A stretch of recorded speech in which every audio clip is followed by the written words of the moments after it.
Hello everyone, welcome to my channel. In this video we are going to learn about the criteria of good scientific research and how to be a good researcher. So in order to become a good researcher we have to follow certain principles. So the first principle is relevance. So whatever the problem statement you have defined, so it must be related to your own interest, own area of interest, or it must be related to your subject, and it must be free from all the controversial issues such as religion, beliefs, and sexual preferences, caste. So it must be free from all these issues. So one should try to avoid taking up controversial subjects, and the problem statement that you have taken must be relevant to your subject. So next one is the objectivity.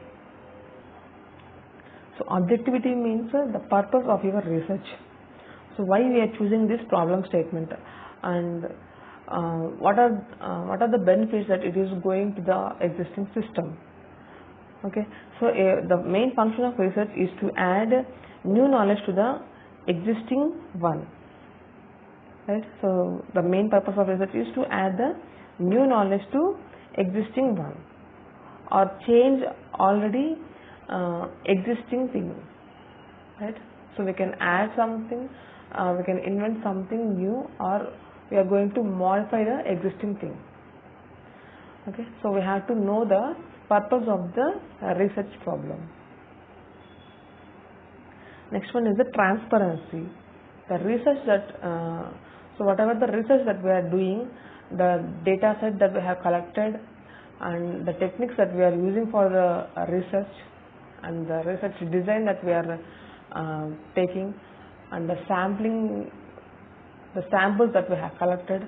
So all these things, the reports, the articles that we have published, so everything must be transparent and it must be open to everyone, so that if there is any new researcher, then he can follow all your ideas, right? So that's why the research that you are doing must be transparent to everyone. Next one is the ethics. So while doing research you must follow some ethics or some principles. So your research statement must be your own. It must be your own, right? And so we have to maintain some copyright content.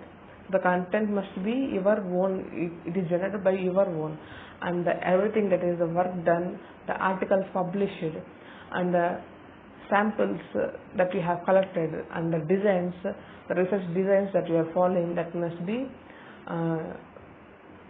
it must be your own decisions. Okay, so you should not copy others research work, or you should not modify the already existing research work as your own research. So we have to follow some ethical principles while we are doing the research.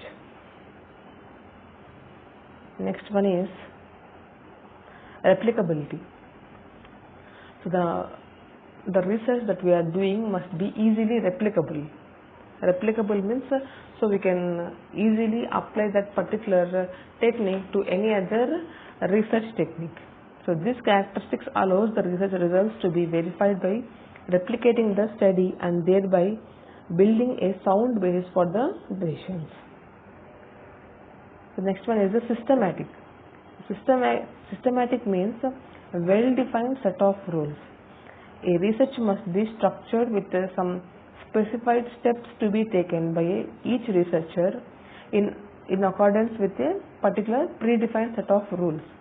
Suppose in the research process we are having some set of 10 steps, so each researcher must follow these steps, starting from the defining a problem to the report writing. So each researcher, irrespective of any field, he has to follow that steps.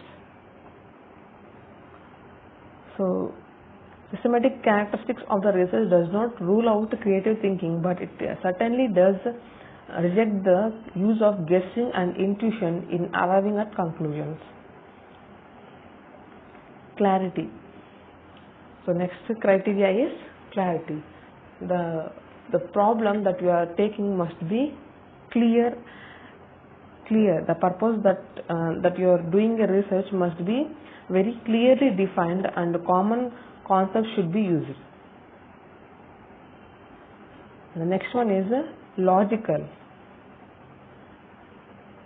So while doing the research, you must be you should easily derive the conclusions from the given from some premises. So the good research is followed by a logical process of induction and deduction. So induction is the process of reasoning from a part to the whole, whereas the deduction is the process of reasoning from some premise to a conclusion, so which follows from that very premise. Logical reasoning makes research more meaningful in the context of decision making. Empirical. A good research must be empirical. That means it must be experimental. Okay. The research is related basically to one or more aspects of a real situation and deals with concrete data that provides a basis for external validity to research results. And the research that we are performing must be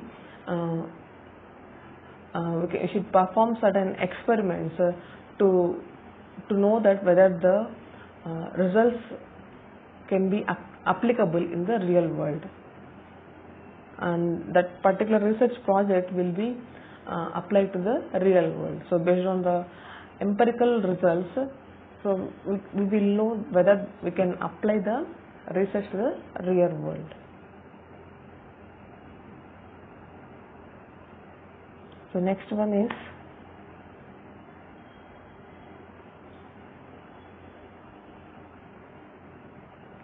okay. So this is all about the criteria of good research, and thanks for watching my video.